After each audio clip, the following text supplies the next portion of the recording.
This is HBR News number 402. Celebs play by different rules. Trayvon 2.0 Onlyfans might not be that profitable. Where we discuss the stories of the week and give it the Badger treatment. Hello everybody and welcome to Honey Badger Radio. My name is Brian and this is the HBR News Show. I still don't have my script, so I'm kind of like winging it. But we have a great show lined up for you guys today. So please be sure to continue the conversations both in the chat as well as the comments section. I am joined right now by Dr. Randomacam and Hannah, and I think Mike J will be along shortly, which is why I left his avatar up. But we might not He's hear from dealing him. with the fallout, as usual. Yes. See what I did there. So anyway, we have a great show lined up for you guys today, so please be sure to continue the conversations both in the chat as well as the comments section. This week, we're going to be talking about a follow-up on the Alec Baldwin case, which we'll get into in case you are not aware. The Kansas City shooting, which I didn't initially want to talk about because I thought it's bait, but now that it's like done the rounds, I think we have to kind of touch on it. And all of the propaganda and grifting and protests and everything that followed.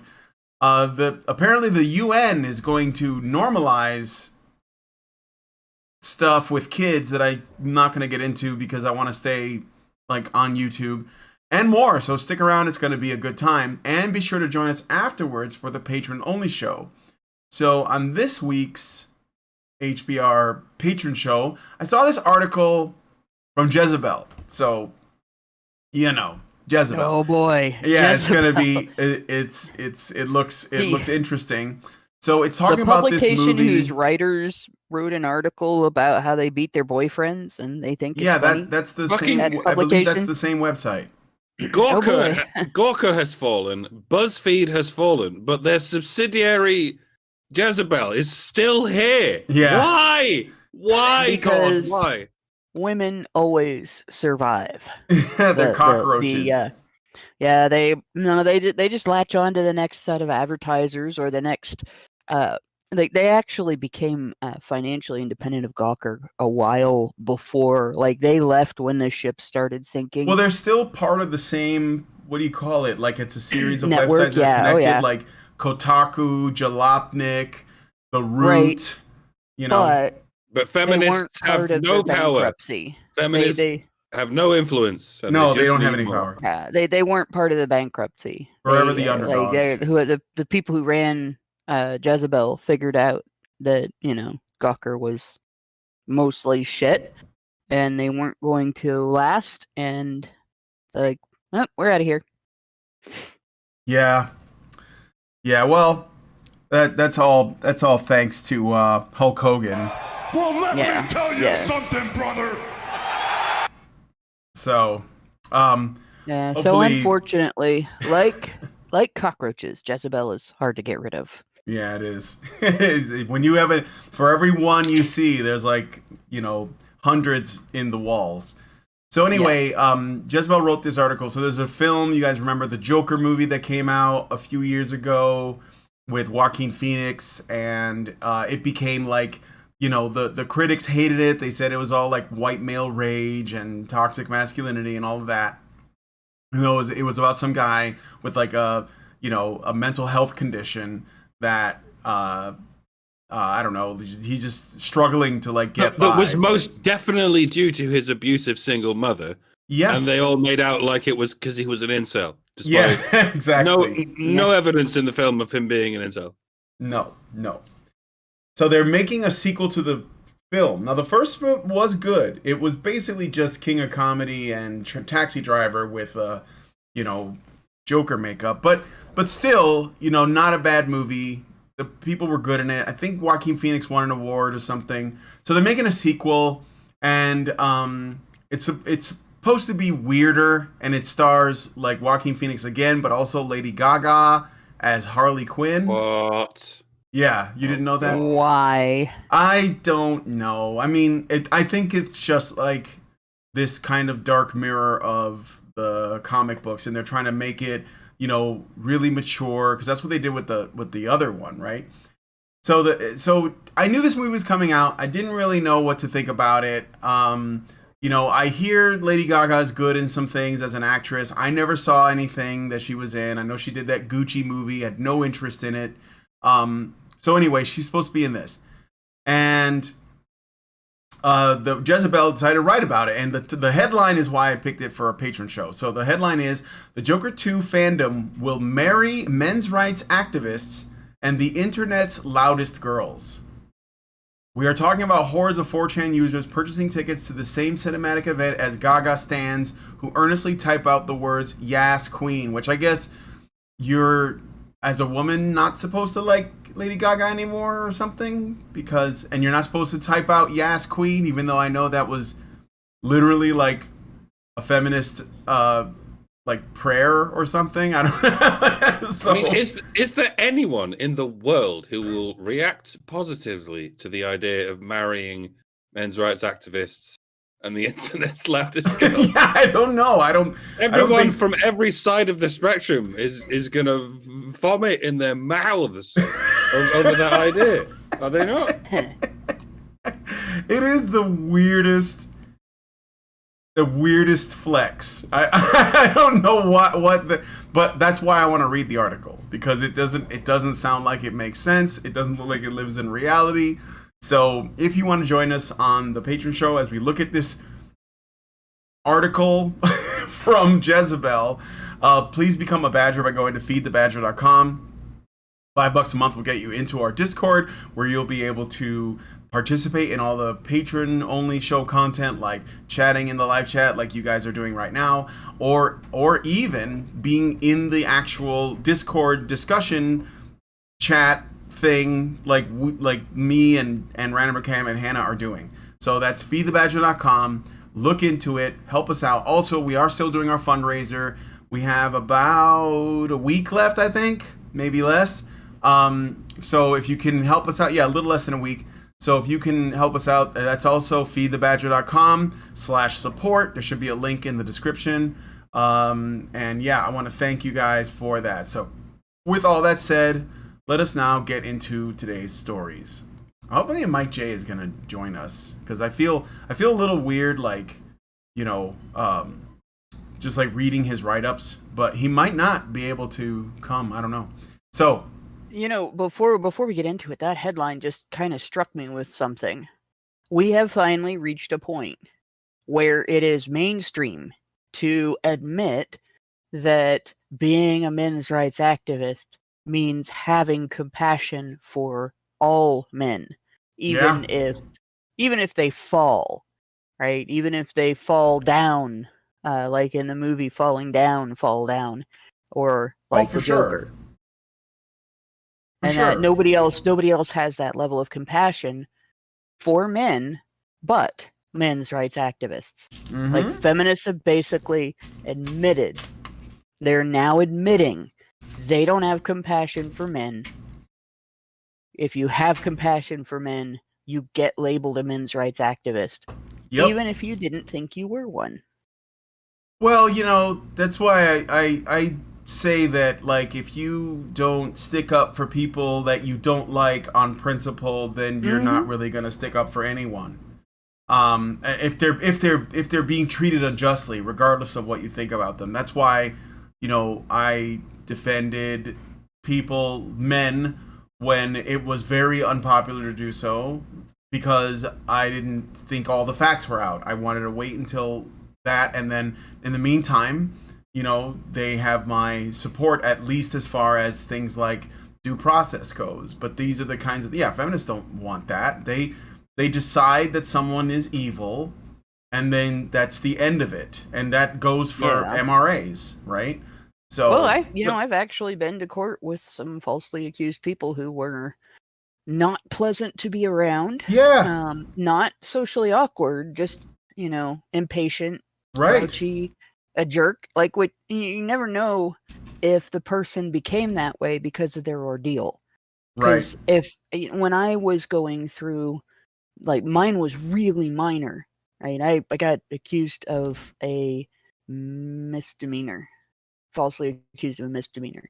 and it was dropped and expunged, right? I went through a very minor ordeal, and that changed my personality during that time. I was much more impatient during that time, and like all of that, you know, you just don't know. So yeah, when somebody acts like that, it doesn't make the allegation true.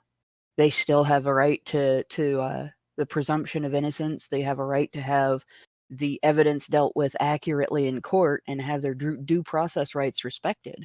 And if the system gets exculpatory evidence, that they have the right to have that considered and have it impact the outcome of their case. But yeah, I just wanted to point out, it just struck me. We have hit the point now where compassion for men, just the act of having compassion for men and having that compassion through thick and thin for someone's human rights, if they're a man, even if they've given people reason, to look at them differently than they would look at other human beings. That's now men's rights activism. Mm-hmm. Nobody else is gonna cop to having that kind of compassion. Yeah. Well, that's why I think what we do matters, because Yeah. well, it's like you said, somebody can be an asshole. That doesn't make them guilty. So people have a right to be assholes, and I support that 100%. I don't think it's the best way to conduct yourself, but whatever. Speaking of assholes, Mike, what were you saying? Oh, are we saying speaking of? Are we gonna do the story now? Yeah. All right. Speaking of assholes, after the death of cinematographer Helena Hutchins, which occurred when a firearm held by actor Alec Baldwin discharged and struck her, Baldwin has found himself charged with involuntary manslaughter. Until recently, that is. Last Thursday, the charges against Baldwin were dropped by New Mexico prosecutors. The special prosecutors assigned to the case, Carrie Morrissey and Jason Lewis, announced in a statement that, quote, new facts were revealed that demand further investigation and forensic analysis, end quote. These new facts were discovered less than 2 weeks before the preliminary hearing that was scheduled for May the 3rd. The special prosecutors continued stating, quote, consequently, we cannot proceed under the current time constraints and on the facts and evidence turned over by law enforcement in its existing form. We therefore will be dismissing the involuntary manslaughter charges against Mr. Baldwin to conduct further investigation, end quote. Despite the shakeup, the special prosecutors maintain that the move to drop charges does not mean that Baldwin is innocent and that the charges may be refiled at a later date. It is currently unknown what new facts and evidence the state found that caused the charges to be dropped. In the meantime, the charge of involuntary manslaughter against on-set armorer Hannah Gutierrez Reed remains in place. Yeah, having time constraints. It's been 1.5 years since the incident. You'd think that would be ample time to present all the relevant information. You'd think that would be a good reason that court cases are typically delayed by this much. The real reason being that courts are busy places and everyone has to get in line, even the likes of Alec Baldwin. I suppose it all hinges on these new facts. We're not being furnished with any clarification on what these new facts are or in which direction they might sway the cause. And I guess that makes sense. It's not the business of anyone not involved in the case, and so it should be. But given the time frame, given the 1.5 years of preparation to which all parties have had access, it's somewhat suspicious that any information managed to remain hidden until a couple of weeks before the hearing. Sounds like someone has been sitting on a red-hot piece of evidence that they were saving until the most strategically expedient point at which to reveal it. And I'm guessing the someone in question is the prosecution. I would imagine the defense counsel procured all the information they possibly could as soon as possible and entered it all into discovery as soon as possible. That would be the sensible course of things, at least in the event that the defendant is innocent. Surely you wouldn't wait until the last minute to pull a rabbit out of the hat if an innocent man's life was at stake. So I guess in my layman estimation, this is probably the prosecution in possession of some kind of smoking gun, if you'll pardon some kind of pun, waiting until the latest moment of opportunity to spring it on the defense counsel. And it seems they left it too late, because evidently the defense counsel said, whoa, now you can't admit this shit. This is going to make us lose for sure. We need time to get our story straight. We need another year and a half, maybe. And then we'll do this again next year and a half, because we're just trying to keep our client out of prison for as long as we can. That's really the best we can do. And I don't know, maybe that's the normal course of things, even in the event of an innocent defendant. But does all this make it more or less likely that Baldwin is guilty? I'm going to say ever so slightly more. But hey, I don't know what I'm talking about. None of this is legal advice, folks. I'm just a doctor, and I'm not even a real one. So I'll point out in one of the cases that I sat in on, 8 years went by before the court realized they had convicted a man on an allegation that required him to have 3 hands. And the only reason the court paid any attention to that problem with the allegation was because I wrote about it and attached the names of the judge and the prosecutor and the arresting officer to the article. And so it came up in Google searches and Bing searches for them. And they complained to his defense attorney that it was so well read of an article at the time that it was a primary thing that came up on, it was like in the top 10 results for their names. Like why they're Googling themselves at work, I'm not sure, but that's what happens when you're not famous for anything, and then you become more than normally well known for something. That's the thing that comes up first in searches for you, right? Like that took 8 years. 8 years of them focusing on, we're going to get this guy, we're going to get this guy, we're going to keep this guy, we're going to keep this guy, we're not going to let this guy appeal, we're not going to let this guy, travel, we're not going to let this guy get out of admitting guilt in therapy and all that kind of stuff. Now, his income was a big part of what made that take 8 years. If he had been able to afford anything but a public defender in the outset, and an attorney that wasn't a public defender would have argued his case instead of making up one of her own, and he would not have been convicted in the first place. But sorry, still allergy season. But in regard to this case, like Alec Baldwin can afford not only a great attorney, but a team of great attorneys. Like, he's a rich actor. He can afford great legal representation. So if there is any hinge, any hole, any glitch in his case at all, they can jump right the fuck on it right now. And I'm looking at this there's a couple of things that stand out. When they say new facts were revealed, it's not just new facts. New facts that demand further investigation and forensic analysis. So they're looking at evidence that may implicate another person, or they're looking at evidence that may implicate a higher crime, or may exonerate him, or implicate a lower crime. May change the charges, but wouldn't get rid of them, in other words. So there's that. They may be looking at, maybe maybe the lady Hannah Gutierrez Reed goes into higher charges. Maybe it wasn't entirely his fault, his neglect. Maybe somebody set him up. There's all kinds of questions there.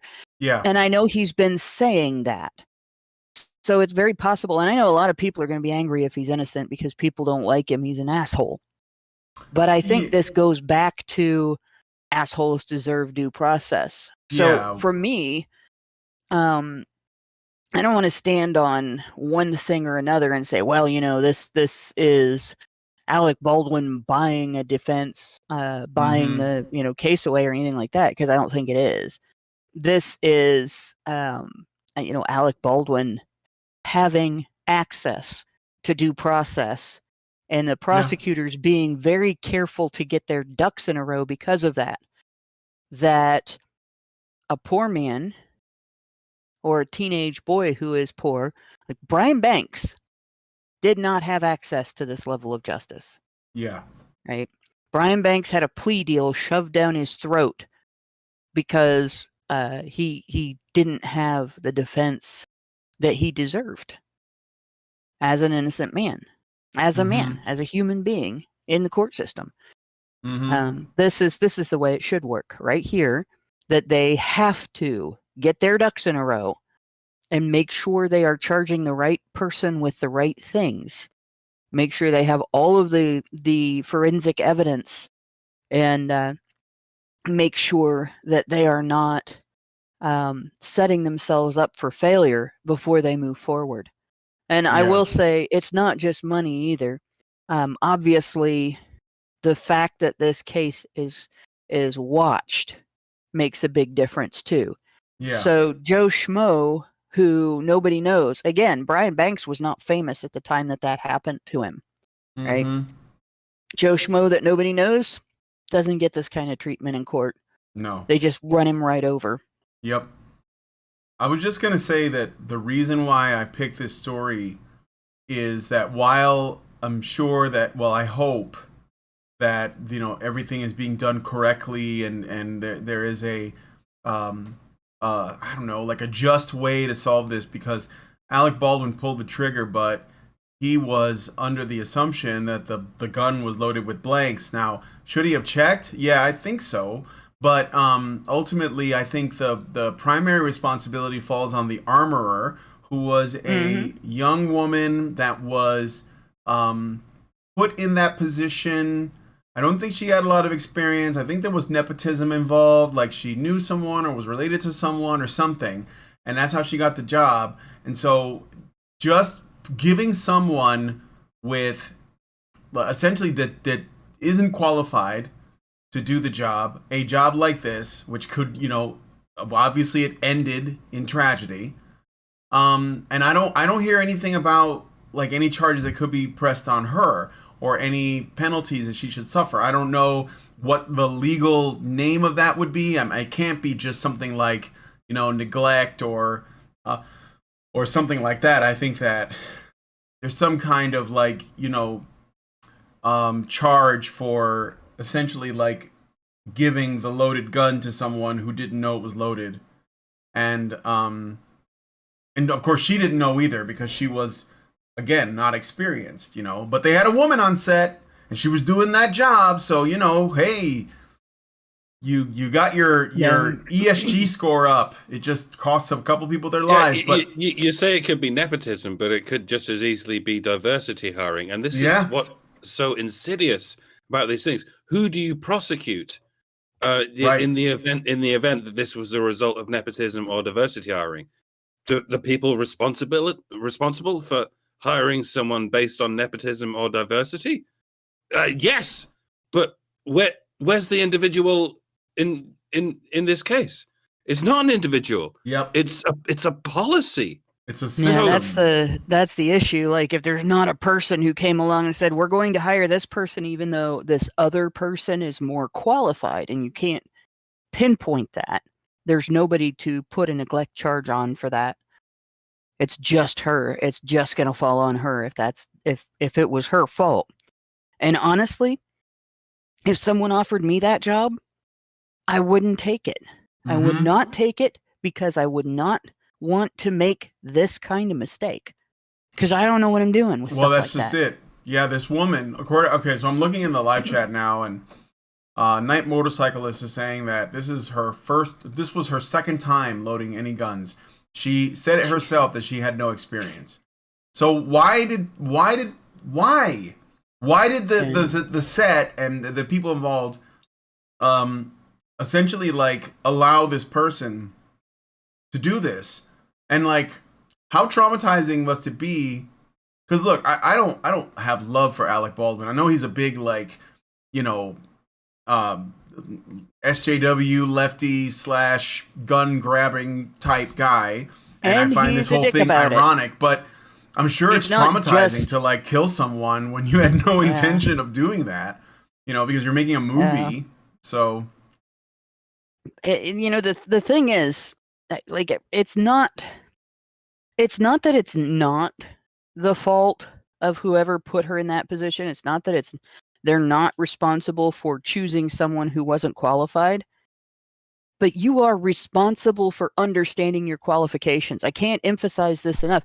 I wouldn't practice medicine without a license, right? Because I don't want somebody to get sick and die. mm-hmm. Right. In an emergency, I would give first aid. I would do what I know how to do and not what I don't know how to do. But I wouldn't try to do surgery on someone. I wouldn't try to do this job. And she should have looked at the job, looked at the requirements, looked at the things that she was supposed to know and understand, and said, somebody with more qualifications needs to be in this position. This is a pattern that women are engaging in that is very dangerous. Women are taking jobs in tech. Women are taking jobs in the trades. Women are taking jobs in management, right? Mm-hmm. And business management, stuff like that, without the qualifications. And I'm not just talking about, the certification culture that says you need to have a 4-year degree in photography to take pictures, when that's bullshit. I'm Yeah. talking about things where if you want to do surgery, you should have anatomy and physiology down really well. Yeah. If you want to use the equipment involved in welding and take the risks involved in welding, you shouldn't just pick up the equipment and start doing it. There's training that will protect you from mistakes and injuries and stuff, and make sure that you do it right and the thing that you welded doesn't fall apart on somebody and kill them, right? Those are things that women are ignoring when they're taking positions that they're not qualified for because of diversity hiring, right? Mm-hmm. That's a big deal. And no, she doesn't deserve to be the only person that's blamed in this. If Alec Baldwin is found to have not done his due diligence with regard to the gun, the hiring, that kind of thing, if other people in administration failed to do their jobs with regard to making sure she was qualified and everything, they're responsible for that. But she took a job Yeah. that she wasn't qualified for, that she had to look at and know, gosh, this is really, I'm in over my head. Like, she had to know that.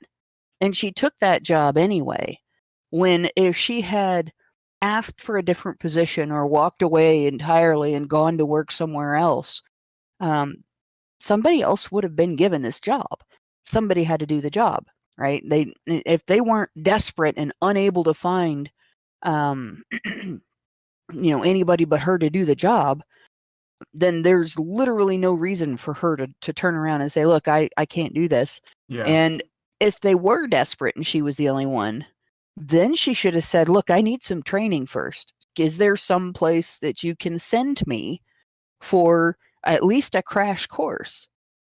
And none of that happened, Mm-hmm. right? She could have gone there's concealed carry classes. The NRA has gun safety classes. Like, she could have even just I'm sure she probably knows at least one gun enthusiast. She could have asked for advice. But from the look of it, she just walked in and stuck her tits out and walked in like she owned the place, right? I can do this. I'm a woman. We have an S on our chest. But we don't, right? Being female doesn't replace qualifications for a job. Right. Well, that's... some Oh, go ahead. some of the buck stops with her, but the rest of the buck stops with the boss, which in TV and film industry means the producer. Does anyone happen to know who the producer of Rust was? Well, I was gonna say Baldwin. It was Alec Baldwin. It was actually Alec Baldwin. Oh, Alec Baldwin. Yeah. Yes. Not surprised.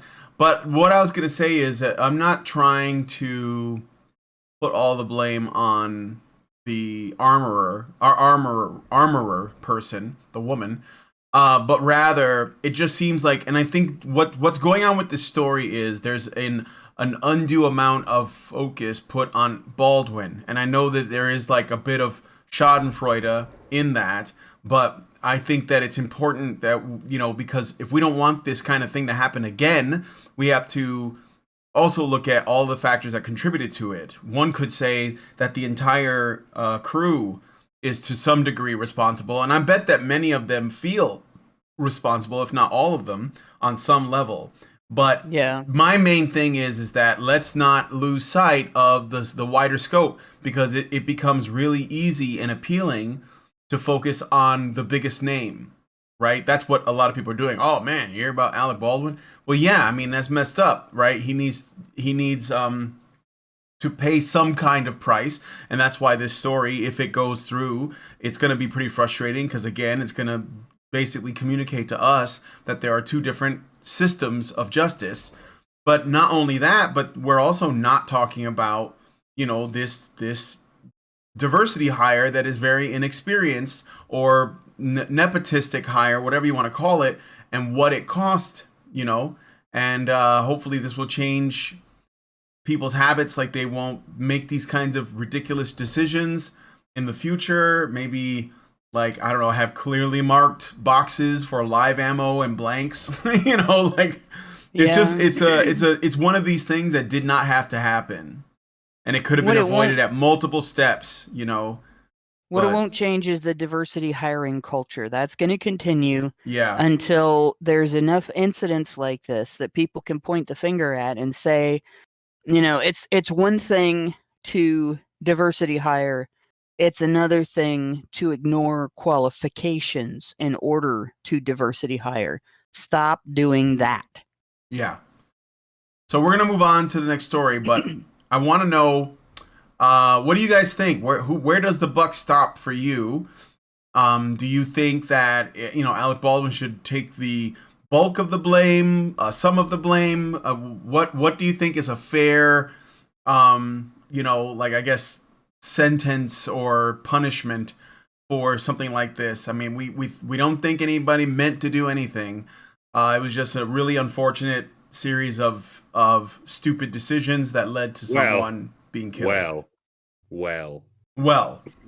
I'll just say well a few times. But yeah, let's know what you guys think about that in the comments. So, a person is dead. Everybody that touched the situation, that had any influence on how things progressed from the beginning with handling the firearm to the shot that killed that person, should be considered responsible on some level. There has to be accountability for each step, because every step is a place where something can go wrong. Yep. And unless you know, the people involved can prove that they weren't that step, I wonder if this movie's ever going to get finished, or if it's just going to be like, it's going to be the unfinished movie. Yeah, like just something that we talked about that never came out. Yeah. Because I mean, like, if it did, who wants to watch it? Like, after all of this. Well, people still watch. God, I can't think of the name of the movie with the chariot race. The guy got run over in Ben-Hur. Or Spartacus. How could I not think of the name of the movie? Ben-Hur. People still watch Ben-Hur. In fact, people go looking for that scene. Has anyone ever watched the Twilight Zone movie? Because that famously involved like a helicopter crash that killed the star and 2 Vietnamese Whoa, children. really? Yeah. Holy shit. Yeah, there's been a lot of movies I remember, that had deaths on the back in the set. day when stuntmen were, like kind of involved and taking massive risks. I remember the Road Warrior, the Mad Max movie, where the guy like flips out of the vehicle. He didn't die, but he wasn't in great shape. So, no, and then there's some films that just have weird deaths involved with them, like the little girl from Poltergeist had a heart condition. Oh yeah. Like that was sad. She was a cute little kid, and just like she never got to be anything else. Yeah. All right, well, we're going to move on to the next story. Let us know what you guys think about this in the comments. And again, let me know like what you think. Oh yeah, Brandon Lee, he got shot on set that was doing The Crow. But they finished the movie. So, I don't know, maybe there was a bit of a humbling in that case too. All right, so we're going to talk about this now. Mike J is the one who recommended it, but he's not here, so I hope that it's okay that we talk about this without him. But on April 13th, a 16-year-old teenager was shot twice after knocking on the door of a house in Kansas City. The teen was allegedly attempting to pick up his younger brothers, who, as it would turn out, were at a house a block away. Instead of that house, Jarl accidentally knocked at the door of a house owned by one Andrew Lester, pictured here, an 84-year-old man, white, but not that was relevant at the time, who shot Jarl twice through his glass door, once in the head and once in the arm, with a .32 caliber revolver. Jarl survived, and with the help of some locals who called 911, managed to receive medical aid in time. So he is alive. Some people think he died. He didn't. There were no witnesses to the incident, and no recording or footage of the incident is known to exist either. It is currently unknown if any words were exchanged between Lester and Jarl, and the motive for the shooting is currently unknown, although Clay County prosecutors maintain that there was a racial motive to the shooting, a theory that they have yet to explain. Lester turned himself into authorities shortly afterwards, and his bail was set at $200,000 after being charged with assault in the first degree and armed criminal action. The media quickly pounced on the story, eventually leaking the name and home address of Lester. Protesters quickly showed up to picket his house. By the way, this is after Sean King essentially revealed this man's address. So the important to point out, because he basically directed protesters there. Protesters quickly showed up to picket his house, which was later vandalized. The New York Times reached out to Mary Clayton, Lester's 81-year-old ex-wife, for comment. She explained that the shooting did not surprise her and that Lester would regularly explode into fits of anger where he would damage things. We'll come back to that in a second. Clayton never shared any stories of Lester committing violence against her or anyone else, and notes that the one time she contacted the police, they informed her that he was free to destroy his own property in his own home. Clint Ludwig, Lester's grandson, was interviewed by CNN, whose Twitter bio includes such lines as trans rights, ACAB, abolish prisons, and hail Satan. This is his grandson. Ludwig describes his grandfather as a stock American Christian male, sounds like the devil to me, whose mind was changed by racism and conspiracy theories. Ludwig went on to paint Lester as a QAnon follower and stated that his grandfather also believed that the 2020 presidential election was fraudulent. Ludwig also stated, quote, I believe he holds racist tendencies and beliefs, fear and paranoia perpetuated by some other news stations, end quote. Enjoy your 15 minutes, cunt. Yeah. One such news station mentioned by name was Fox News. Ludwig claims he tried to de-radicalize his grandfather, but Lester could not take the criticism, and the two lost touch with each other. Quote, it's the conspiracies and weird random racist things they say, and it doesn't make sense, but they're just scared, end quote. Ludwig stated when discussing people who he describes as similar to his grandfather. Yeah, we all know Fox News, so radical, they fired Tucker Carlson. Yeah. Dean Smith, a nephew of Lester, was the only one to come to his defense, calling his uncle a decent man. Quote, I really didn't know what to think when I heard about this. It just kind of shocked me. You don't expect something like that. It would be hard for me to believe that he is racist. He's worked with so many people. He's been a supervisor and all over different races. He's just a really straightforward, everyday person. He was just retired military trying to get on with his life, end quote. So I just want to say a couple things that Mike J may not have said. So the police report said that this guy, Lester, he was talking with police, and according to the report, he was very concerned that he had like killed the boy. He was because what happened was, I guess this happened like at night, and so he couldn't see. We don't know if there's any lights like on his porch or whatever, but it was at night, and he was in Kansas City, which is the same place where there's a lot of like sketchy gangs, and there was do you remember the McCloskeys that were that the Black Lives Matter like tore down their gated community and went, or the gate to their community, and went inside? That's the same city. It may not be the same area because Lester's home looks like it's not as nice. He's not in a nice part of town. So you have like this very old man in his 80s, veteran, lives by himself, right? Ex-wife probably hates him, which is why I think she, kind of dogged on him in the interview. And this person comes to his door at the wrong address, which, by the way, just need to point this out too. The reason why the boy went to the wrong address was because his mother gave him the wrong address. So basically the street names were the same, but one was a street and the other one was a terrace. And I don't know why cities do that. I think it's really stupid, but that is what happened. And there's no record of words exchanged. Yeah, there's no record of any words exchanged, at least not that we know of. Apparently this boy was at the door, and this guy freaked out, and that's it. He didn't know who he was. He didn't I don't think he knew what his race was. I don't think that's relevant either way. And it's one of these things that it just happens to have the perfect ingredients for a grift. There's nothing that you could actually capitalize on. You couldn't possibly make a clear statement. You don't know what's in this guy's heart. You don't know what the kid, people say, the kid was like 16 years old. Yeah, but he was like 6 feet tall. So that doesn't again, you're trying to, the people are trying to paint a picture because they want to justify their hatred, their rage. And it's just an unfortunate thing. And fortunately, the kid didn't die, so it's not even that unfortunate. What were you going to say? The kid, and yeah, he was 6 feet tall, and much like Trayvon Martin, the MSM will probably display pictures of him when he was 12. Yeah. So as not to give the impression that he was a 6 foot tall. Oh, yeah, sure. The photos they use have him like in band class or something. We're going to maximize the innocence. So, but we don't know. And so it's one of these things where it's an accident.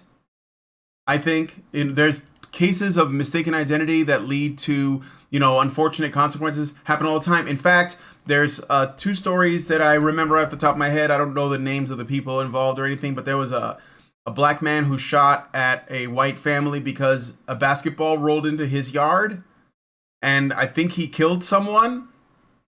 Not that again, I don't think it's race motivated. I don't think so, because there's no reason to assume it. But the point is that story's not on the cable news and all over the world. Nobody's talking about that. That's local. Then there's there was another one. Oh, there's cheerleaders. They called like an Uber, I think.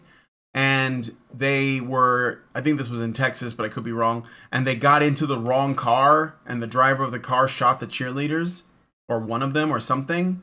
So the cheerleaders were white, and the guy driving the car, I think he was black or Latino. But the point is, these things happen, but only stories like this one make the mainstream news, become the big stories. So, Also, did you guys know that Michael Jordan's house got broken into in Chicago? Of course you did. Racism. It was basically part of the crazy weekend of black teenagers. Yeah, but just going wild, just wilding in Chicago. So and And some people, yeah, like I said, some people are describing this as though it's similar in some way to the Trayvon Martin situation, but only insofar as it's a white man or a non-black man, a white Yeah. passing Hispanic man shooting a black man, and therefore it's racist. And as far as I can tell, that's the only similarity. Not that it is racist, but that it's being called racist for no reason other than this one-way street of black and white thinking through which it's all being filtered. Yeah. Like Brian said, in the same week this happened, there were like 5 other cases across the US, 5 and counting, of people accidentally approaching the wrong house and being shot to death as a result. But all of the victims were white, and Ralph Yarry was not. Evidently, this happens to white people on a regular basis, and for the most part, nobody cares. The mainstream media certainly doesn't care. And that's not to excuse anyone. In an age where everyone's got a GPS device in their pocket, or almost everyone has got a GPS device in their pocket, there's really no excuse to go to the wrong address, let alone to persist in an attempt to enter the mistaken address. And that's certainly not to excuse anyone who shoots someone to death through the glass panel of a closed door. That does seem like a hell of an overreaction, even in a country that traditionally adheres to the principle of hippity hoppity, get off my property. Yeah. By all accounts, it does seem like Andrew Lester overreacted, to say the least, and it's appropriate that he and his mental state might be evaluated by a court of law. But at no point in the proceedings of that court of law should it be presumed that his actions were racist. Right. If he shot a white person, that would not automatically mean he's racist against white people, even though it is very possible to be racist against white people, even by a white person. Don't tell me it isn't. Yeah. And don't conduct court proceedings on the basis that it isn't. That's the funny thing. This one-way street of black and white thinking was the reason the jury in the Derek Chauvin trial felt they had no choice but to convict. And it's the reason the mainstream media did everything they could to influence the Kyle Rittenhouse trial in the same direction. It's by the grace of God that Kyle's bullets only struck the white people, the white fucking pedophiles and abusers who were trying to kill him. If they happened, if those bullets happened to have pierced the skin of any of the dark end of the color chart, he'd probably in prison right now. Which brings me on to the highly inappropriate comparison with the Trayvon Martin situation. In essence, they are not even remotely similar. Do not let anyone try to retcon the Martin Zimmerman situation over shit like this. And Andrew Lester was stood safely behind a locked door with, as far as we know, no words having been exchanged between him and the man he shot. George Zimmerman was having his head beaten repeatedly against concrete and being told he was going to die by the man he went on to shoot. The former is an example of how guns can be unfortunately perhaps misused by someone whose paranoia is perhaps out of control. The latter is exactly the reason Americans have guns. Yeah. To save your life from a violent psycho on a lean bender who is actively trying to kill you. Yeah. So if and when you, good listener, are trying to defend your life from a violent psycho on a lean bender, do not let anyone compare you with Andrew Lester. Do not let these points converge on this map. Yeah. An invasion of your property can be negotiated. A direct threat to your life cannot. When you encounter Ralph Yarl at your front door, try talking to him. But when you encounter Trayvon Martin on a street corner as he attempts to murder you, point your gun in his fucking face and stand your ground. Yeah. Yours sincerely, a humble Brit bong who doesn't even have that option. I was just gonna And say the that, one thing like, I find confounding in this case is that there are some there are some sources that report that he was just standing on the porch and ringing the doorbell, and there are other sources that report that he entered the house or was trying to, like he was was jiggling the trying to handle or enter the something. house. Yeah. And so for me, for my perspective on this, having lived in an area where people have broken into my house and people have entered my house without permission when the door was unlocked during the day. Like, we had to lock our doors during the day when we were living next to a drug dealer because people who are high don't necessarily know where they are going or what they are doing. Mm-hmm. You don't always get 5 minutes to chit chat with somebody who's actively trying to enter your house after you have said go away. So Yeah. there is that. And if it turns out that, he was told to go away and he was actively trying to enter the house against the will of the resident, I am not going to turn around and say that guy had no reason to shoot him, because a flimsy little screen door is nothing, Right. especially if somebody is angry or high or panicked, which if I thought my younger brother was in somebody's house and they wouldn't let me come in and get him, I would have panicked, Yeah. you know, Sure. Well. when I was a teenager, right? And Yeah. I look scary when I'm panicked. Yeah. I look scary when I'm mad too. I don't do it on purpose, but it still has an effect on people, right? Mm-hmm. That's one thing. It's another thing entirely if, the story is as people are describing it, where somebody rings a doorbell and the homeowner comes to the door, sees somebody they don't expect, and just shoots them.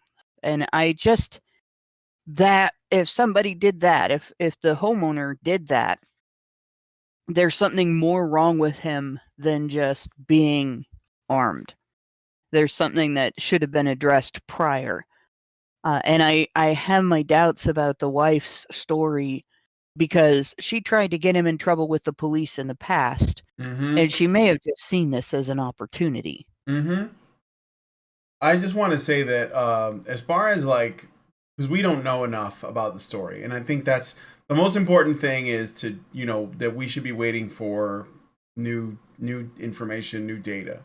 But I don't think the issue is for me is that this man is not being charged with murder or manslaughter or assault or reckless endangerment or whatever. He's not being charged with anything that the legal system has a right to charge him with, because the legal system is going to do whatever it's going to do. The police are going to conduct their investigations, they're going to gather evidence, and they're going to make a conclusion based on, all the evidence that's put forward. But that's not the thing that this guy is being convicted of. Not in the eyes of the media, not in the eyes of the activists, not in the eyes of the grifters and the race hustlers. The accusation is the same as it was for Derek Chauvin. He is not accused of being a murderer. He's being accused of being a racist. And the claim, the accusation, is firstly unfounded. There is no evidence of that. None.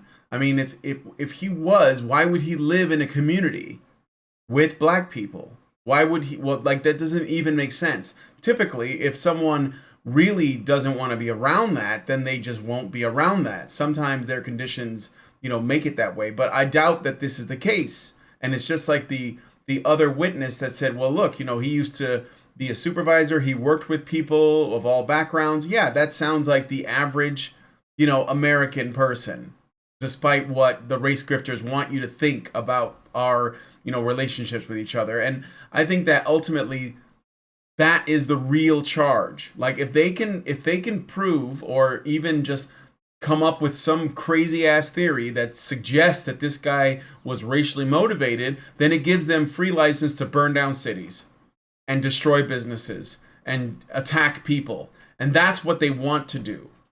So as far as like what he has legally done, or what the gun laws are in his, state, or what I mean, like, I know that I'm just going to say that I think the cops got that covered. I'm not worried about that. I'm worried about the reaction from the left, from Antifa, from BLM. I mean, they're all just basically. Have you noticed? This is always happening in cycles. So we had Roe v. Wade, and it was all like feminists losing their shit and women screaming into their cell phones about how they're going to lose all their rights and we're going to get the Handmaid's Tale. And then when that started to die down, all of a sudden we're talking about, you know, the groomers and the trans people and the drag queen story hours, and they're coming for our kids and all of that. And they will tell you. And now it's like, well, we haven't done the black thing for a while. Let's go back to that. And so now we're doing this again. And it's like we're going to be back on feminism in a couple months. Just wait, guys. It's summertime, so you know we gotta get that summer of love action going, and it just seems like it just happens in cycles. Like they wait for some event that they can use to turn into a giant issue, you know, and then they take that and they propagandize the shit out of it, and then they make a bunch of trouble and they divide people and make us fight amongst ourselves. And it's stepping up more and more as more people get banned off of social media, as you know, people are getting fired from their jobs, people are getting kicked out by their own company, like Project Veritas or Dan Bongino or Tucker Carlson, or you know, I guess Rumble has been dealing with a lot of DDoS attacks like constantly over the last couple of weeks. So this stuff is just like ramping up because they want us silent, at least dead, preferably. And that's something that we have to realize is true. Like that's what's happening. So when this Jarl story, you know, if it picks up legs and the narrative gets out of control and other people don't step in and say, look, dude, that's, you know, it's not like George Floyd wasn't what you thought George Floyd was. Like, you know, that, and look what that cost us, right? I mean, I don't live in Chicago anymore because of that. So just like bear in mind. Chicago, my ass. Everywhere from Britain to New Zealand. It was everywhere. It was Floyd bullshit. But I'm saying, like, I had to get out of the cities. Like that's kind of like, you know, like in Chicago, like all of the big companies are shutting down. They're leaving. You know, people are moving out. Like the new mayor is worse than the old mayor. I know that sounds weird, but he totally is. He's gonna bring all of his friends aboard. He's gonna defund the police. It's gonna be absolute fucking madness. And I have friends and family that live there that don't think it's a big deal, and or they just won't listen to me. So, you know, it's only gonna get worse. And you know, you just gotta learn to like just build a wall around Chicago, let those people stay there and just wait it out, because between the mayor and Kim Fox, which is the Soros appointed district attorney, that it's fucked. Like that's fucked, right? So anyway, cities were a mistake. I mean, I don't know where you go from there other than the consequences of the Industrial Revolution. Yeah. Sorry. Well, I like where I live now. I think it's like 100,000 I think it's like 100 or 300,000 people here. And Chicago's like 3 million. So yeah, it's a bit much. Cities were kind of inevitable. When we started making things in an automatic process and people started doing big projects where lots of people come together to work on the project for a long period of time, like creating tall buildings or building up military forces and stuff like that. Yeah. Cities were inevitable. Cities were always going to build up around military bases, and cities were always going to build up around factories and big building projects. That was just going to happen. Yeah. But it's how people act in them. Like, the one possibility that I think is maybe the most likely is that this kid thought he was at the house where his siblings were, rang the doorbell, and initially maybe opened the door and stepped in. When he was chased out of the house, that should have ended it. If he was retreating, which he probably was, backing up, then the homeowner should have let him leave or asked him questions. But that's not what happened. And we're talking an 80-year-old man. This could be someone who there's a thing that people have talked about in regard to teenagers, but not the elderly, right? Teenagers have been prescribed a shitload of drugs in the United States. Mm-hmm. Like half the teenage population is either on ADHD meds or selective serotonin reuptake inhibitors or both. And you can have ADHD and depression and anxiety and things like that. In fact, ADHD can cause you to have anxiety. It's not very easy to deal with. And then there's a lot of kids that are drugged for things they don't actually have, or things that are situational instead of chemical, right? Well, the elderly, the same problem exists with the elderly. And they're about as equipped to defend themselves as teenagers are. Teenagers' parents can make them take those meds.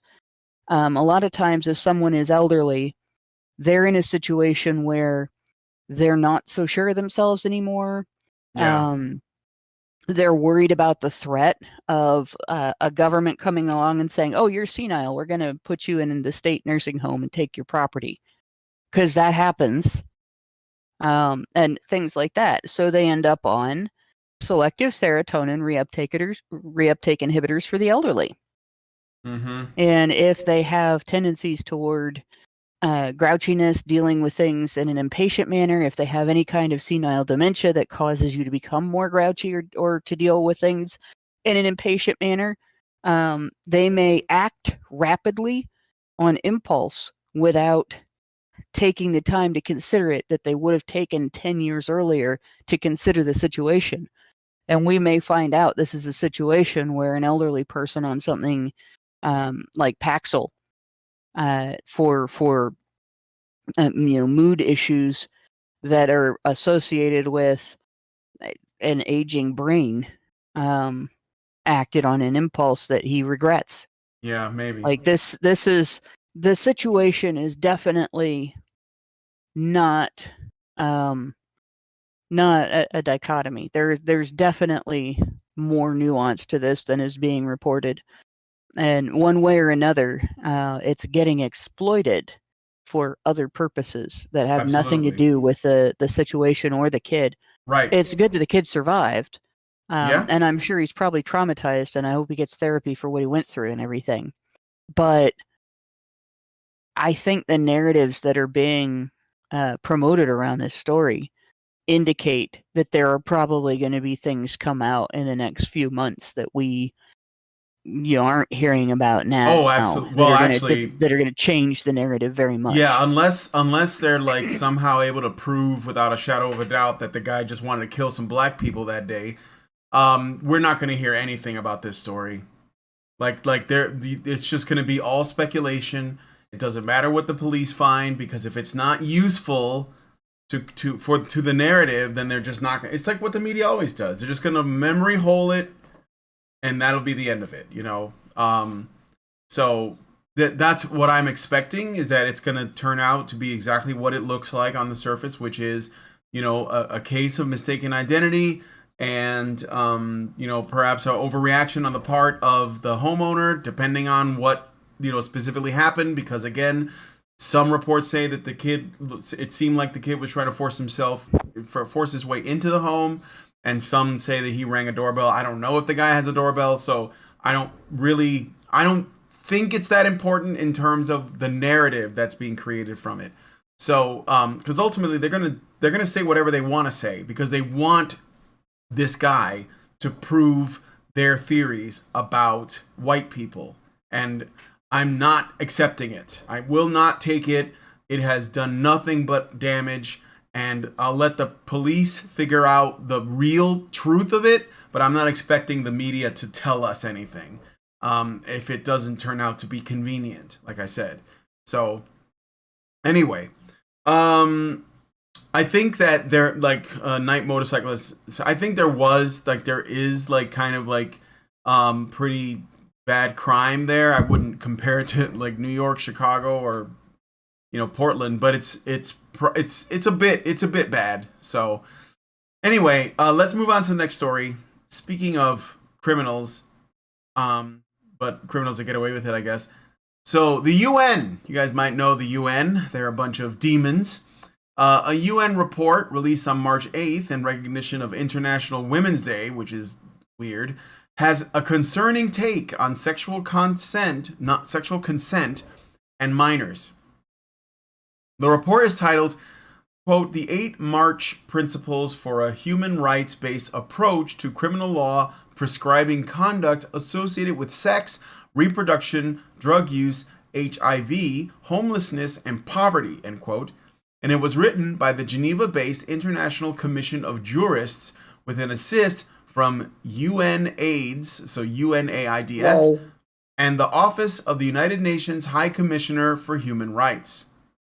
They write, quote, "Sexual conduct involving persons below the domestically prescribed minimum age of consent to sex may be consensual, in fact, not in law. In this context, the enforcement of criminal law should reflect the rights and capacity of persons under 18 to make decisions about engaging in consensual sexual conduct and their right to be heard in matters concerning them," end quote. Jail, believe it or not, jail, straight to jail. Right to jail, right away. It said further, pursuant to their evolving capacities and progressive autonomy, persons under 18 years of age should participate in decisions affecting them with due regard to their age, maturity, and best interests, and with specific attention to non-discrimination guarantees. How about end quote. no? All right. Right, two things. Firstly, it's annoying that all these terrible ideas are coming in conjunction with the otherwise no-brain idea of decriminalizing drug use. You know that's going to be conflated in some way as part of the same degeneration of society,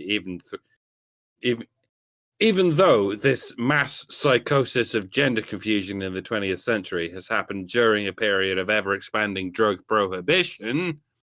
It seems drug prohibition has only led to teenagers getting more and more interested in drugs, because kids are inevitably titillated by anything that's illegal, purely by virtue of it being illegal. There are two kinds of people who take illegal drugs: people who take them because they're drugs, and people who take them because they're illegal. Underage people almost invariably fall into the latter category. They're just doing it because it's naughty. In the Netherlands, kids don't tend to smoke weed because it's something adults do. Therefore, it's lame and cringe. That's how you stop kids doing drugs, by letting adults take them, and from there, kids don't get into them in the first place, and they don't become adults who take them. Sounds counterintuitive, I know, but it works in practice. If the UN was principally concerned with decriminalizing drugs, particularly the harmless drugs, that would be great. But we're almost a century into the tenure of the UN and their blessed diplomatic immunity, and only just now are they advocating for such decriminalization of drugs, in tandem with the enforcement of puberty blockers and other such drugs, and similarly irreversible surgery on children, as if to associate something vital with something indefensible.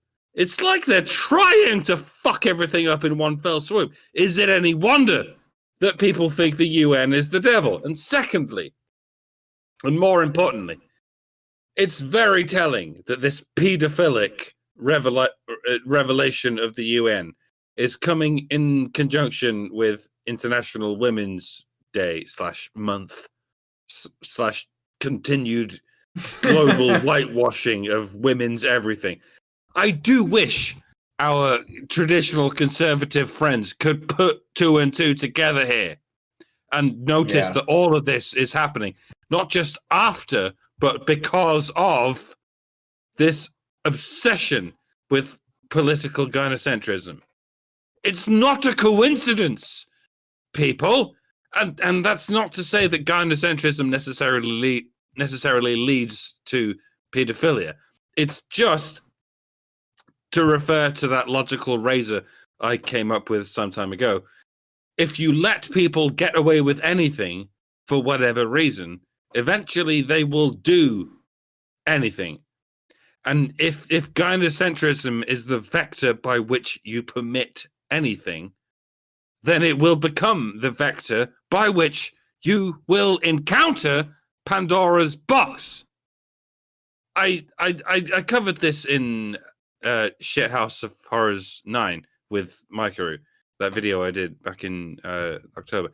Gynocentrism eventually led women to act with the diminished responsibility of children, which somewhat paradoxically led them to treat children with the augmented sexual responsibility of adults. And we're just now experiencing the tip of the iceberg of men pretending to be women so that they too can act with the diminished responsibility of children, so that they too can augment the children in that same unspeakable way. We're many layers deep at this point, so deep that most of us have lost track of where the hell it all started. Mm-hmm. And so we're unable to address the root of the problem, gyno-fucking-centrism. Yeah. Here at Honey Badger Radio, we're banging our heads against the wall, trying to get this shit through to everyone. And yeah, we're getting throttled into obscurity and no one's listening. Mm-hmm. Please do subscribe on Rumble and whatnot before we're all fucking doomed. So I'm gonna probably piss some people off here, but I have to point out that this article specifies 18 years of age. How many of you guys know what the age of consent is in Ohio? Well, in some places it's 16. Yes. The age of consent in Ohio is 16. Ohio does not have a Romeo and Juliet law. So if a 16-year-old has a relationship with a 15-year-old, that 16-year-old can go to jail, right? Now, New Jersey is also 16 years old, but they have a age difference, a maximum age difference also of 4 years. So if a 21-year-old has sex with a 16-year-old in Ohio, there's no violation of the law. But in New Jersey, there is one. In Colorado, it's 17. In Florida, it's 18. There's a state, I want to say it's not Kentucky, but there's a state that for a long time, the age of consent was 15. No Romeo and Juliet law. So what leads to that? Kids mature at different rates in different environments. In Ohio, it's fairly normal for kids to start working when they're 14, 15 years old. We have child labor laws in the United States, and there's a lot of restrictions in regard to an employer, but I started working when I was 11 because I was part of my family business. And my parents had my best interest in mind, so they didn't put me on a full-time schedule. They gave me some tasks to do that were involved in the business so that I could learn more about the business and paid me for those, right? So I was working, very, very part-time work, right? This is something that we are failing miserably at, as like Western civilization is failing miserably at determining age of consent and determining age of accountability and majority. You can join the military, be expected to handle a gun, right? Go get sent overseas to get shot at, and everything in the United States, and not be eligible to drink alcohol. You can, in some states, be arrested for behaviors that are perfectly legal in other states. And that's just here. You go around the world, you go to different countries in the world, there are some countries where it is perfectly normal to get married and start a family by the time you're 16 years old. And there are other countries where it's perfectly normal to wait till your mid-20s to do that. And people don't consider 21-year-olds to be adults. even though the law might. So when we start talking about age of consent, we need to start considering age of maturity. What's the culture? And obviously there's some degree of you don't cross this line. Like anybody who is an adult who is looking at a 13-year-old and thinking anything sexual, there's something wrong with that adult. Right? And that the brain development of a 13-year-old, regardless of cultural maturity, has not reached a point where a 13-year-old is capable of fully appraising the conditions and actions and risks and connections that are taking place during a sex act or a serious romantic relationship where they get engaged or anything like that. You wouldn't accept a 13-year-old saying they're engaged. There are cultures where people do, and the rest of the world is trying to talk them out of it. But I don't like the idea of turning around and saying, well, the UN gets to tell everybody what the age of consent is. And at the same time, I don't trust them using the age 18. They went as high as 18 so that they could turn around and say, well, we're not talking about 5-year-olds. Well, yeah. This is the UN, right? Yeah. I don't believe them. No, I don't you shouldn't. believe they're not talking about 5-year-olds because they've gone from opposing child marriage to saying, well, kids should be treated like they can consent and making decisions in these, the real solution there is to give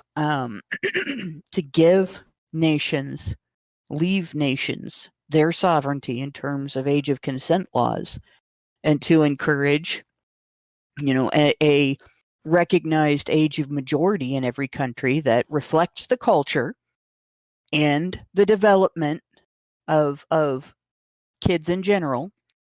And if you can't join the military, you can't vote, you can't buy alcohol, maybe you also shouldn't be treated as accountable for a sex act. And we have another issue with this, right? So if a 16-year-old in Ohio is in a consistent, long-term, dedicated sexual relationship with his girlfriend, and he's maybe engaged to his girlfriend, they're going to get married, and he sends her a dick pic, he has legally just created child porn. And if somebody sees that pic and turns it over to police, he can actually go to jail for creating child porn because he took a picture of himself and sent it to a person he's in a relationship with. And it's fair to say that no adult should want a picture of the genitalia of a 16-year-old. It's also fair to say that the person who is vulnerable in that situation is the 16-year-old, and he shouldn't be treated like a criminal for making a decision that isn't well advised. So we really deal with this issue very badly. And the worst part of it is that we deal with it unevenly. So when women take advantage of young men, when women take advantage of teenage boys, when women are pedophiles, our society makes excuses for them. Yeah. When men don't even take advantage, when men just have a relationship with somebody who is younger than them, a 40-year-old in a relationship with a woman in her 20s, for instance, we treat them as predators. Right? That has to stop. The unequal treatment has to stop. The failure to recognize the nuance in this situation has to stop. You can't protect kids if you pretend that they are like 5-year-olds all the way up to 18. And then all of a sudden, because their birthday happened, they magically become capable of making decisions that yesterday they weren't. There has to be some balance there.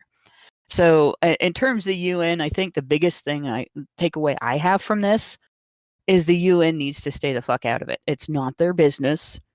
It's not their right to make this decision for different nations. And whatever their intentions are, which I never trust the UN's intentions, they're going to fuck this up. Well, they want to diddle And- kids, Hannah. I think that's what it is. Yeah, I don't it think just- they want to make it. Fine. This doesn't. They want to prove justify diddling kids. That's why Right. they This can like doesn't play prove around that, in the like but I have 16, that 17, suspicion. 18 year of but they're not talking about that. They're talking about the Right. same kids that they advocate transing at the age of 6, 7, 8. You know, See, like that's they the thing. This wording doesn't prove that, but their No. previous behavior does, and that's we're going to get told, oh, they're not talking about 5-year-olds, and my Mhm. answer is, I'm sorry, this is the UN. We Yeah. have seen in the past from other things that they've done that you can't trust that. So it's yes, I have my doubts, my strong doubts that they're not talking about 5-year-olds. But we also have to deal with reality. This doesn't prove that. No, And it doesn't. my point about age of consent and everything is, even if the UN had the absolute best of intentions, even if they were trying to fix the problem of 16-year-olds getting arrested for creating child porn because they took a picture of themselves and sent it to their 16-year-old girlfriend, that the UN is not the organization that should be dealing with that. No, they If want the that's taking authority, place in but- Ohio should be dealing with that. Ohio parents should be dealing with that. Mhm. Ohio politicians should have more common sense than to arrest the vulnerable person for the crime committed against themselves. Yeah. And that's where that should stop. Full stop. Same thing with India, same thing with any European country, same thing with any Middle Eastern country. Right? The Mhm. UN should just stay the fuck out of it. It's not their business. We don't need a Yeah. world government deciding these things. Well, that's exactly right. Just to reiterate again, this is from the Principle 16 consensual sexual conduct thing that the UN put out. Again, I don't know how much authority they have. I don't think they do. I think that a lot of people give them a lot more clout or power than they deserve or have any authority to, especially here in the United States. I don't think people should be in the UN. I think they're cancer. But Yeah. here's what They make recommendations and Mhm. and such, and then Yeah, that's other right. countries follow them. And they have there are some agreements that countries have with each other that allow them, Right. the UN, to act as sort of an international court system, which I think needs to be abandoned. Yeah, exactly. So it says here, sexual conduct involving persons below the domestically prescribed minimum age of consent to sex may be consensual in fact, if not in law. So they say 18, but I think they're just paying it lip service. They're just saying Yeah. minimum age of consent and domestically prescribed. And they're also using language like, let me see, protect those whose sexual practices are, quote, identified with the disapproved or stigmatized conduct. So is there like a sexual act that we stigmatize in our modern society? There are several, but that's one of yeah. them. Like pedophilia is one of them. I just, like I said, if it was anybody but the UN and I read that article, I'd be like, this doesn't, like, people are jumping the gun on this. But because it is the UN and the UN has done multiple nefarious things, and they are trying to enforce a world government, and they are on the side of the elitists, and there's pedophilia among the elitists, that puts me over the edge too. They're talking about Yeah. 5-year-olds, right? Yeah, I mean, they're gonna walk that through over Right. time. We're gonna be hearing 16 and then 14 and then Yeah, 13 and so on exactly. in the future. But in terms of if Joe Schmo wrote an article and it wasn't the UN and it wasn't affiliated with elitism and stuff like that, I'd be looking at this going, There'd well, still be problems with it. they have a point in terms of prostitution shouldn't be criminalized. At least the prostitute and the John should not be criminalized. If somebody Yeah. forces the prostitute, and the John knows it, that's a different story. And things like that. And then that's from this report. That's sensible. Mhm. As far as legitimizing drug use, again, sensible, and recognizing that a centralized, enforced age of consent all over the world doesn't work because of different cultures is also sensible. I just don't like hearing it come from the UN because I don't trust them to not take that to pedophilia. Yeah, For UN show. UN representatives have what we call diplomatic immunity. They can rape children in every country they go to, and they can't be arrested for it. And they're here telling us, yeah, go ahead and rape children. It's great. We rape children all the time, and it's good for us. It's like rats telling us, yeah, eat your children. You can eat your children. There's no problem with eating your children. We eat our children all the time, and we still manage to procreate quite successfully. It doesn't matter that rats will eat your children. Rats will eat anything. Yeah. The UN will eat anything, and eventually they'll get the idea that anyone can eat anything because they're so fucking out of touch. Destroy the UN. Fucking eat them. So my biggest problem with this really is that the UN should not be deciding these things for countries. This is simply not like going to a centralized worldwide government creates more risk of things like imposing a low age of consent on nations where cultural development of kids creates a situation where that should be viewed as pedophilia, or creating a crime where there is no crime. I'm echoing really badly. But yeah, having the UN create a centralized standard for this creates a risk of widespread criminalization of normal teenage behavior and widespread tolerance for abnormal adult behavior. Yep. Well, anyway, let us know what you guys think about this in the comments. You think that? Well, how do you feel about these things? Do you think that the UN has any place doing this? Do you think that there's some noncery afoot? Let us know in the comments. It's okay to speculate on those things. So, too bad that when Mike mentioned the eating your children thing, I used to have a soundbite of Jordan Peterson saying, don't forget it's wrong to eat your children, but I don't have that one. I would have played it, but that's okay. So we're gonna move on to the last This is story. why we have impersonations. We don't need sound bites. You can do it by yourself. You're agreeable. Clean your room. All right, but let's move on to the next story. Let us know what you guys think about that in the comments. Okay, I love this one. I love this story. So because it's really interesting. So this is from EV Magazine, but I saw it in other places, and well, let's just get into it. It's about OnlyFans. So while there have been plenty of women disclosing high payouts from OnlyFans content, the idea that the website is a ticket to get rich fast is a deceptive one. As EV Magazine reports, quote, making about $2,500 a month on OnlyFans puts you in the top 1% of OnlyFans creators. That might sound like a lot, but it adds up to about $15 an hour. And that's all pre-tax. In other words, you could make the same amount working at Chipotle, end quote. As OnlyFans has more than 1 million registered content creators, they add, quote, it's more likely that a college football player makes it to the NFL than it is for an OnlyFans worker to make as much as a Chipotle worker, end quote. With a low chance of success, the possible consequences become all the more potent. Sex work can negatively impact a person's future job prospects, personal, and love life.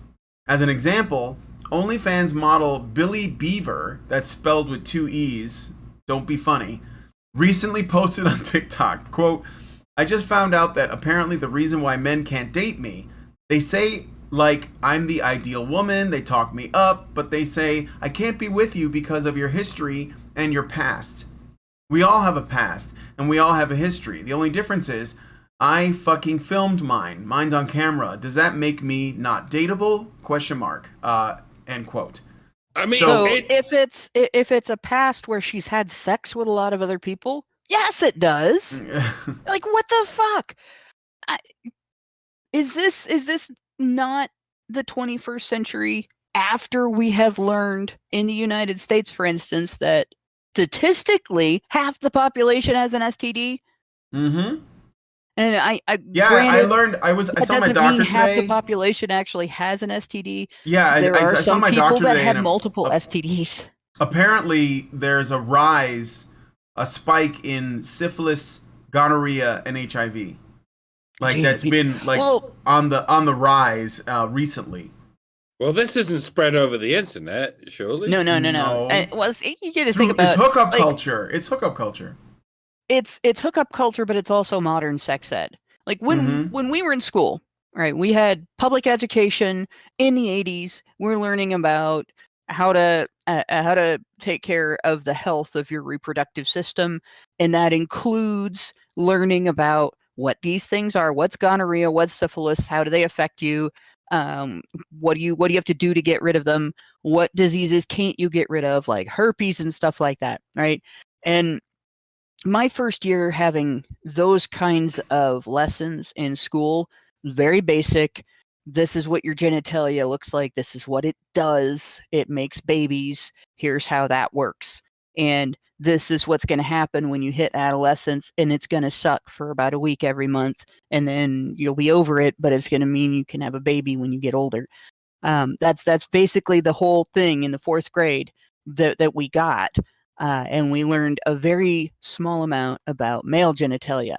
The next year, we learned about STDs, and AIDS made the news.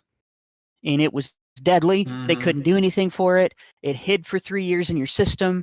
Lots of people were dying from it. It caused your immune system to not work. If you survive that long enough for the disease itself to kill you, it is a lot like mad cow disease, in that it starts causing lesions in your brain, and Mm-hmm. you lose cognitive ability with it, right? So you have this going on, and there's no treatment at that point in time, right? There's nothing that they can do. You're just fucked if you get AIDS back in 1985, right? Now, fast forward through the creation of all the different drugs they have, and cocktails they have for the treatment of AIDS now. It's to the current generation, it's not scary like it was before. It's manageable. It's like Mm-hmm. diabetes, right? Diabetes hits a huge amount of the population, and a huge amount of the population ends up dependent on dietary changes or insulin or other medications to control their blood sugar and so on. It's manageable. They don't think about the fact that if you fail to manage it, you have other health problems that come along. Your heart's going to have problems. And in fact, most diabetics end up with heart failure in their future if they fail to manage the diabetes, right? Yeah. And AIDS still, if you fail to manage the condition, will eventually cause an immune system failure. HIV will eventually cause AIDS if you fail to manage the condition. If you don't Mm-hmm. fail to manage the condition, it's still eventually going to cause lesions in your brain. If you don't fail to manage the condition, it can become undetectable in your system, but you still have it, right? Yeah. They haven't cured it. Right? I mean, it may be years and years longer. And the same thing with, we have vaccines for the types of HPV most likely to cause cancer. So what we end up with in sex education now is teachers telling students, you can get away with this, basically. You can get away with being promiscuous. You can get away with being careless with who you sleep with. You're not in any danger from this. Well, it's bullshit. You're Mm-hmm. still in danger. It's still a bad idea. It's still unhygienic. That's the way my grandmother approached it with me when I was a teenager. It's not a matter of immoral. It's a matter of being unhygienic. When you sleep with a lot of people, you are introducing microbes into your body from a lot of people, and it's dangerous to you. And then when you go on to sleep with the next person, you're sharing those microbes again. and it's dangerous to them. And that's something that our kids should be hearing. Instead, what we're doing is telling girls, you can sleep with anybody you want. No guy is allowed to judge you for that. They can't vet you for character. You don't have to be loyal. You don't have to be careful. You don't have to be smart. You don't have to be safe. You don't have to be hygienic. And then we're telling boys, you can't sleep around like that, or you're a cad, you're a player, you're an asshole, you're not loyal. Yeah. But she can. You're not allowed to judge her for it. And if you do, you're a misogynist. So they don't get to have their boundaries, right? And women don't have to respect anyone's boundaries. And this is why, statistically, even though it's not an actual 50% of the population, but statistically, 50% of the population has an STD. And if I was dating, I would not want to date someone with a high body count, male or female. For sure. Wouldn't touch him with a 10-foot pole. Wouldn't touch him with someone else's genitals, right? No, because it's dangerous. It's not a matter of judging someone morally. It's unsafe, right? I don't think men should be stuck in a situation where they're not allowed to make the same decision. You have the right to protect your own safety. And OnlyFans models like Billy Beaver can just fuck the hell off if they want to tell men, you're not allowed to have boundaries because I have a pussy. Like, so does half the population of the world. It's not unique. It's not a big deal. It's not important. And it doesn't make you important. So just shut the fuck up. Find somebody who has compatible interests, ideals, and morals to you, and make a relationship with them. And I have a feeling she's looking for a type of guy that she's, when she's dating, she's probably turning down guys that would date her that she's thinking are sleazy because they sleep around, right? Or they don't make enough money, or they're not handsome enough, right? Whereas the guys that she's going for have the capacity for standards because they do make enough money, or they are handsome, or they just have morals, they have ethics, and they don't do that kind of stuff. But they're not going to get with somebody that does. So the whole thing pisses me off. And as far as expecting to make a bunch of money in porn, it's always been this way. This is not new. Like Evie complaining that you can't get rich using OnlyFans.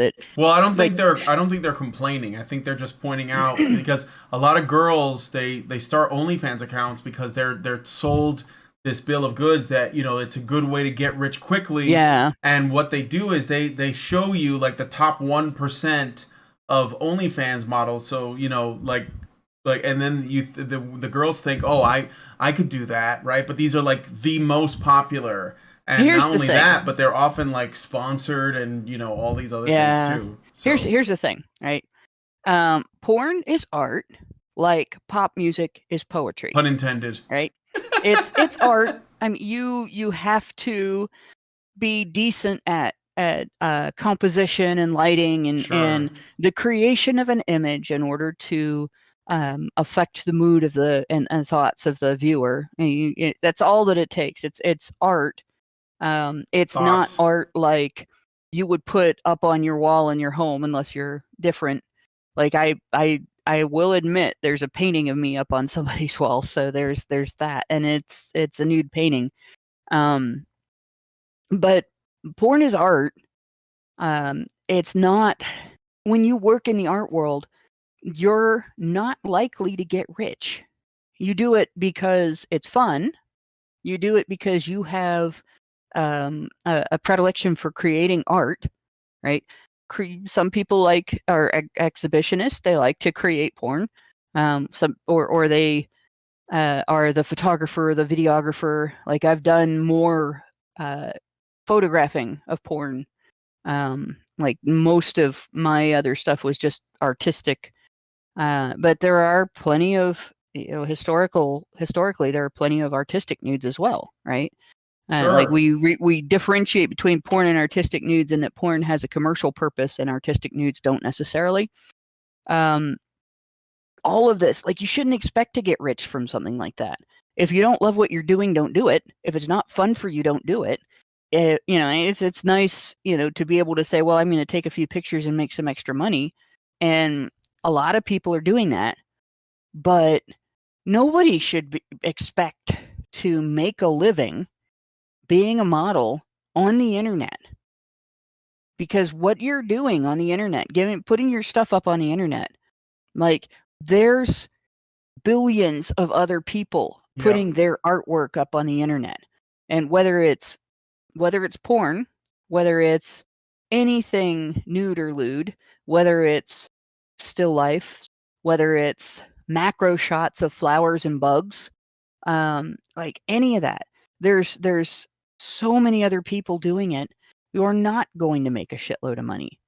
And so nobody should be disappointed or upset or concerned that that's not happening. And I bet most OnlyFans models have other jobs. I'll bet most people who consider themselves to be Instagram model have other jobs. So it's kind of, I don't know. I don't have a lot of respect for EV Magazine, Mm-hmm. and this hasn't changed that at all. Mm-hmm. Yeah. Like this lament of theirs hasn't changed that at all. It just drew to my attention the fact that OnlyFans models are as entitled as other exhibitionist women. Well, I'm not making these girls out to be like, I don't know what Evie's like, conclusions are, but I'm not making anybody out to be a victim. Well, no, Women- it's the women Billy these- Beaver complaint about not being dateable. Like, fuck yeah, it makes you not dateable. Well, yeah. Deal with So it. what? That's you made those choices. I don't think men. I think that a woman who does that might have some issues, and I think those are red flags. And men should, Like, if they want yeah. something serious, they should probably look elsewhere. I will add the caveat. I am assuming that she's having actual sex and posting videos onto OnlyFans, so it shows that she's with different Maybe. men. Because I don't know that. I suppose having your nudes out there would probably make you undateable to a lot of guys as well. They don't necessarily want everybody to get to see you, and women are going to behave the same way. And some women will behave the same way toward men who are generous with their money. Yeah. Can I let me present an analog to the OnlyFans situation wherein you find yourselves inadvertently thinning the herd of your potential audience. It's a bit like being a YouTuber who speaks out against feminism. Particularly a male YouTuber who speaks out against feminism. Even if you're very good at what you do, even if you're, fair and balanced in your approach to what you do, you may experience a couple of years in which you can attract plenty of patrons. But sooner or later, YouTube is going to notice that you're doing quite well for yourself by mentioning uncomfortable truths that the feminists at YouTube would rather you weren't mentioning. At which point they will go, well, we can't have that.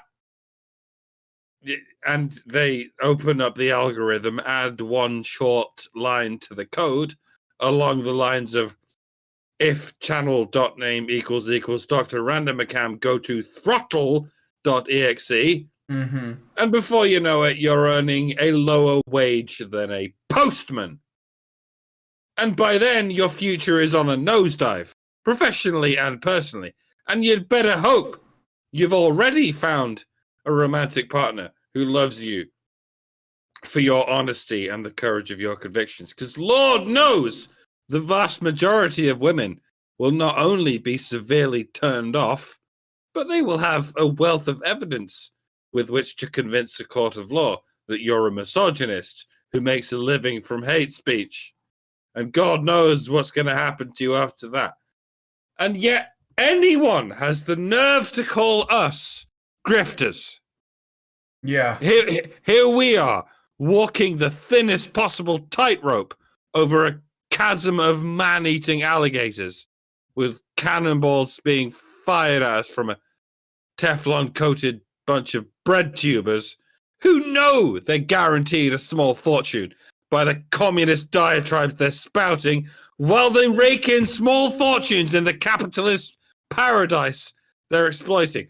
I'm very sorry, but I have scarcely more than a goodly pinch of sympathy for OnlyFans girls. Yeah. You might have trouble finding a man, but you're not going to be fucking arrested the moment the government decides you're a Nazi because of shit you said 10 years ago. I mean, behold the world's smallest violin. Mm-hmm. I'm playing it right now. You can't hear it. But the bats in your vagina are going fucking nuts right now. My cow. Well, let us know what you guys think about this story in the comments. We're gonna have to wrap it up here, so be interested to see what you guys think. Thanks so much for coming on today's show. We are going to go into the patron show now to look at the Joker 2 fandom will marry men's rights activists and the internet's loudest girls, and find out what the hell is that about. Before we do, though, I kept on missing super chows, so I'm gonna read a couple super chows. Let me just look at Rumble here, make sure I didn't miss anything. No, I didn't. All right. So Meredith G gives us $5, and this is going back to the Alec Baldwin story. She says, Hannah Reid has a lifetime of exposure to guns because of her father. What he lacked was I think she lacked was the maturity to understand her limits. She took a job where she was taking on responsibilities for the guns and costumes when the armorer job alone requires 2 people. She should have negotiated for additional help or not taken the job. Well, yeah, I mean, that's probably right. And like I said, it's not easy to deal with, but hopefully she will learn something very important from this unfortunate experience. Michael Emmerich Winberg gives us $5 and says, women will, without a second thought, dismiss men just for not having a past, however the hell that works, and have done so for decades, if not centuries. If after that you're going to complain that men reject you for having one or for having any standards on it, you can go ahead and eat my foreskin. I think this is just how women have been propagandized ever since the sexual revolution.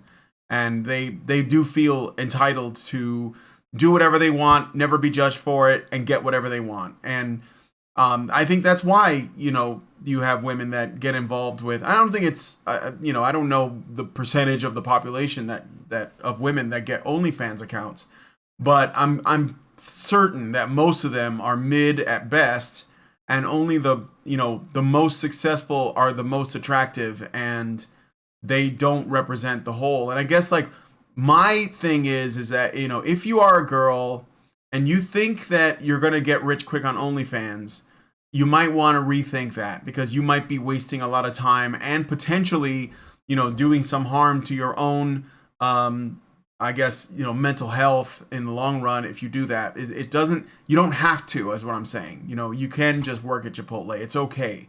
You can pursue a job that is meaningful and that you like. Don't do what other people are telling you to just because you really want money.